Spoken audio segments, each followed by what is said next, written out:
बिस्मिल्लाहिर्रहमानिर्रहीम अस्सलाम वालेकुम। Welcome to my channel car cleaner Pakistan. दोस्तों आज का हमारा टॉपिक हम इंजन ऑयल लेवल चेक करें। कार है BMW। दोस्तों BMW का इंजन ऑयल लेवल कैसे चेक करना है, ये इसके button left right up down, ठीक है। तो ये आपने दोस्तों गाड़ी को स्टार्ट करना है, ठीक है। दोस्तों स्टार्ट करने के लिए आपने ये जाना है व्हीकल इन्फॉर्मेशन पे, ठीक है, इसको क्लिक करना है।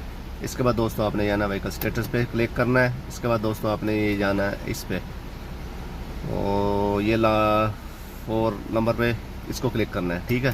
क्लिक करने के बाद दोस्तों ये क्लिक करना है फिर, ठीक है। दोस्तों ये पूरा 1 मिनट 100 सेकंड लगाएगा, ठीक है। तो इसके बाद इंजन ऑयल लेवल चेक हो जाएगा, ठीक है।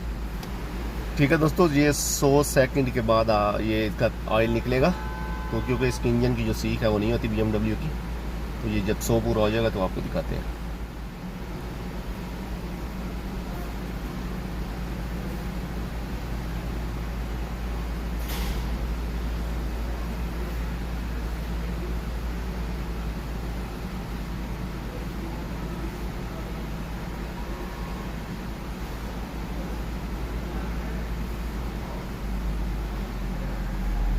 हाँ दोस्तों ठीक है, ये इंजन ऑयल लेवल निकला है MAX में पूरा है इसमें, ठीक है।